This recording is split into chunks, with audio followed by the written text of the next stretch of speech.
क्या राजस्थान की सियासत से वसुंधरा राजे की विदाई तय हो गई? क्या सीएम पद की रेस में पिछड़ गई महारानी?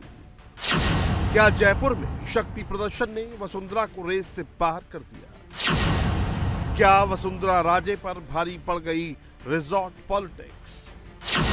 क्या साजिश के तहत लगाया गया बाड़ेबंदी का आरोप?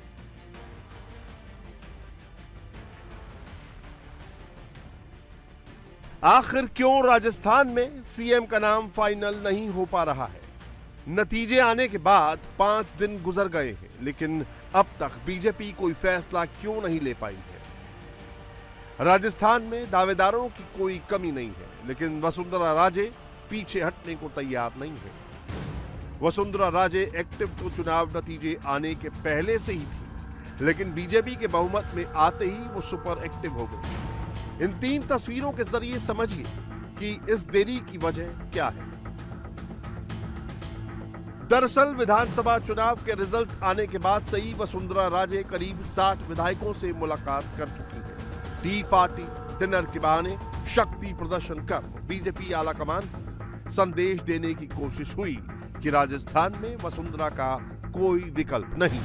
कई विधायकों ने खुलकर वसुंधरा राजे का समर्थन किया, लेकिन इसके बावजूद दिल्ली से कोई पॉजिटिव संकेत नहीं मिले। इसी बीच आरोप लगा कि दुष्यंत सिंह के कहने पर राजस्थान में बाड़ेबंदी की कोशिश हुई। लंबे इंतजार के बाद देर शाम वसुंधरा राजे की जेपी नड्डा से मुलाकात हुई। उनके साथ उनके सांसद बेटे दुष्यंत सिंह भी मौजूद थे। राजस्थान में विधायकों के बाड़ेबंदी का आरोप बीजेपी विधायक ललित मीणा के पिता हेमराज मीणा ने लगाया। मीणा के मुताबिक सीकर के एक रिजॉर्ट में विधायकों को बाड़ेबंदी के लिए बुलाया गया। 7 एमएलए रिजॉर्ट में पहुंच भी गए थे। विधायकों को वहां से बहरौड ले जाने का प्लान था, लेकिन उनमें से एक विधायक ललित मीणा ने अपने पिता पूर्व विधायक हेमराज मीणा को इस पूरे घटनाक्रम की जानकारी दे दी। तुरंत ही हेमराज मीणा ने ये बात बीजेपी के बड़े नेताओं को बताई और हड़कंप मच गया। बीजेपी ने तुरंत एक टीम रिजॉर्ट भेजी और बुधवार सुबह 4 बजे विधायकों को रिजॉर्ट से निकाला गया।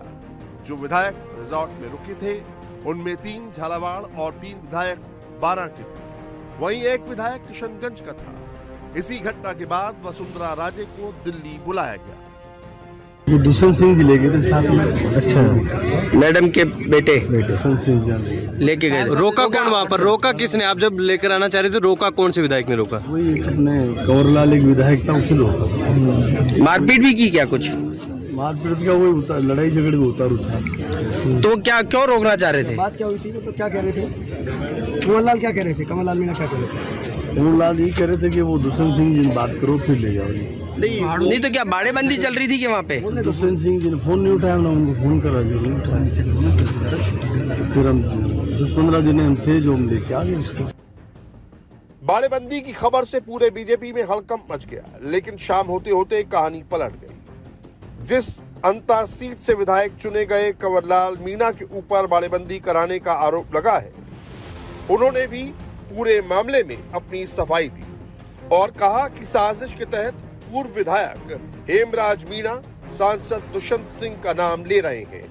अगर दोनों का नार्को टेस्ट कराया जाए तो पूरे मामले की सच्चाई सामने आ जाएगी। राजस्थान बीजेपी में रिजॉर्ट को लेकर जो कहानी आई, उसके बाद हलचल मच गई। एक तरफ ये कहा गया कि रिजॉर्ट में बाड़ेबंदी की गई और वहां पर विधायकों को बैठाया गया जबरदस्ती, और ये हेमराज मीणा ने आरोप लगाया दुष्यंत सिंह पर। लेकिन अब इसकी दूसरी कहानी हमारे साथ हम आपको सुनाते हैं। कंवरलाल मीणा, ये कि अंता के जो विधायक हैं, कहा जा रहा है कि इन्होंने ही पूरी कहानी रची। क्या है पूरी असलियत? कंवरलाल मीणा इंडिया टीवी के साथ मौजूद हैं। कंवरलाल जी, ये कहा जा रहा है कि आप सभी विधायकों को रिजॉर्ट में बंदी बनाकर आपने रख लिया था। क्या कहानी है? और हेमराज मीणा ने आरोप बहुत सारे लगाए हैं।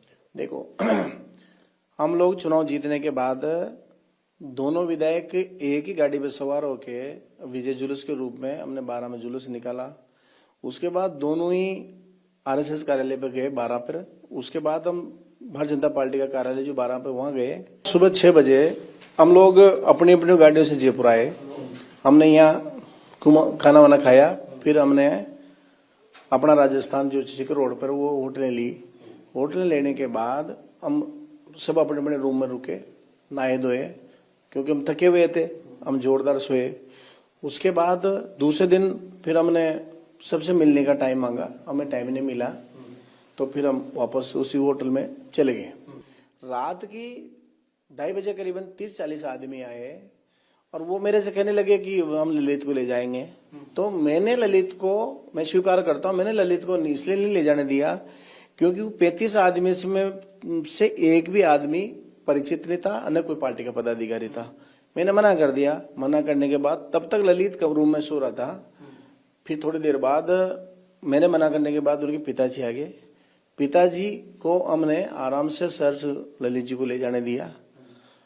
ये जो आरोप दुष्यंत जी पर लगाए ये मनगढ़ंत है, एक राजिश है। इस पे दुष्यंत जी को लेना देना नहीं है, क्योंकि दुष्यंत जी तो उस पीरियड में दिल्ली थे, उनकी संसद चल रही है। मैं कहता हूं मेरा नार्को टेस्ट कराओ और हेमराज जी का कराओ, किसके दिमाग में साजिश निकलती है क्लियर कट हो जाएगा। और वो भी ऐसे पीरियड में ये आरोप लगाना, ये पूरी प्लानिंग के तहत है हेमराज जी का। हालांकि बाड़ेबंदी खबर सामने आने के बाद बीजेपी डैमेज कंट्रोल में जुट गई। राजस्थान बीजेपी के अध्यक्ष सीपी जोशी और प्रदेश प्रभारी अरुण सिंह ने बाड़ेबंदी की किसी भी घटना से इनकार कर दिया।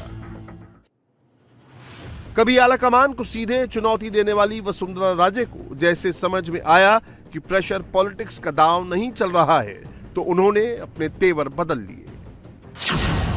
दिल्ली पहुंचने के बाद वसुंधरा राजे ने ट्वीट किया, संसद में मोदी के शानदार स्वागत का वीडियो शेयर किया, लिखा कि मोदी की गारंटी के सामने फेल हुए कांग्रेस के झूठे दावे और वादे। इससे पहले जयपुर से ही वसुंधरा राजे ने आलाकमान को संदेश दिया था। वसुंधरा राजे नहीं चाहती थीं कि उनकी सक्रियता बगावत समझी जाए। राजे ने आलाकमान से कहा कि वो पार्टी की अनुशासित कार्यकर्ता है और वो कभी पार्टी लाइन से बाहर नहीं जाएंगी। दरअसल चुनाव नतीजे आने से पहले वसुंधरा राजे दूसरे दावेदारों से काफी आगे थी। माना जा रहा था कि राजस्थान में कांग्रेस बीजेपी को कड़ी टक्कर देगी और ऐसे में कहीं से भी बीजेपी बहुमत से दूर रहती तो वसुंधरा किंग मेकर बन सकती थी। लेकिन पूर्ण बहुमत मिलते ही बीजेपी आलाकमान को अपनी पसंद का सीएम चुनने का मौका मिल गया। राजस्थान की सियासत में वसुंधरा राजे आज भी सबसे मजबूत हैं, लेकिन बीजेपी आलाकमान के सामने अपने तल्ख रिश्तों की वजह से वो हाशिए पर हैं। हालांकि उनके समर्थकों का मानना है कि बीजेपी के मिशन 2024 को पूरा करने के लिए वसुंधरा का चेहरा ही सबसे मुफीद है, क्योंकि उनके अंदर राजस्थान की सभी 25 सीटें जीतने की ताकत है और वो पहले भी ऐसा कर चुकी हैं। देखिए, वो एक आपके सबके सामने बहुत वरिष्ठ नेता है, मुख्यमंत्री रही है, केंद्र में मंत्री रही है, तो उनका अनुभव तो है ही, पर ये आपको कहीं नहीं दिखाई देगा कि कोई अलग से खेमेबंदी हो रही है कि वहाँ कोई केंद्र से अलग जाके कोई लॉबिंग कर रहा हो, ये यहाँ नहीं है। हाँ, कांग्रेस में हो सकता है, अन्य पार्टियों में हो सकता है, लेकिन वर्तमान में भारतीय जनता पार्टी में ऐसा कहीं नज़ारा आपको सामने नहीं आएगा। और आप निश्चिंत रहिए, प्रदेश के हित में, आम जन के हित में फैसला आएगा। बहुत बहुत आभार। वसुंधरा राजे का सियासी सफर 1984 में शुरू हुआ था, लेकिन भिंड लोकसभा चुनाव में उन्हें हार का सामना करना पड़ा। लेकिन 1985 में ही धौलपुर सीट से वो विधायक चुनी गई। 1989 से 2003 तक वो झालावाड़ सीट से लगातार 5 बार सांसद बनी। 2003 में पार्टी उनके चेहरे पर विधानसभा चुनाव में उतरी। चुनाव में शानदार जीत हासिल करने के बाद वसुंधरा राजे को सीएम बनाया गया। 2013 में वसुंधरा राजे को एक बार फिर राजस्थान की सत्ता मिली। इस दौरान 2003 से ही वो झालरा पाटन सीट से विधायक है। वसुंधरा राजे की सियासत का अपना ही अलग अंदाज है। 2018 विधानसभा चुनाव में पार्टी की हार के बाद वसुंधरा राजे को राष्ट्रीय उपाध्यक्ष बनाया गया, लेकिन उन्होंने राजस्थान छोड़ने से इनकार कर दिया। आज वसुंधरा भले ही आलाकमान की पहली पसंद ना हो, लेकिन कार्यकर्ताओं के बीच वो काफी लोकप्रिय हैं। वसुंधरा राजे को सियासत, संगठन और प्रशासन का लंबा अनुभव है। झालावाड़ संसदीय क्षेत्र से वसुंधरा राजे के बेटे दुष्यंत सिंह सांसद हैं। विधानसभा चुनाव में बीजेपी झालावाड़ की 8 में से 7 सीटें जीतने में कामयाब हुई, जबकि 2018 में झालावाड़ में 8 में से 3 सीट पर कांग्रेस का कब्जा था। खुद वसुंधरा झालरापाटन सीट पर 53,193 वोटों के बड़े मार्जिन से चुनाव जीती हैं। माना जा रहा है कि जल्द ही बीजेपी तीनों राज्यों में सीएम के नाम का ऐलान कर देगी। इसके लिए बीजेपी केंद्रीय मंत्रियों के पर्यवेक्षक बनाएगी। पर्यवेक्षक तीनों राज्यों में विधायक दल की होने वाली बैठक में मौजूद रहेंगे। इसी बैठक के बाद नए सीएम के नाम का ऐलान किया जाएगा। दरअसल बीजेपी आलाकमान ऐसा मुख्यमंत्री बनाना चाहता है जो मिशन 25 को पूरा कर सके, साथ ही वो जातीय और सामाजिक समीकरणों पर भी फिट बैठता हो। इसके अलावा राजस्थान में वसुंधरा राजे ही अकेले सीएम पद की दावेदार नहीं है।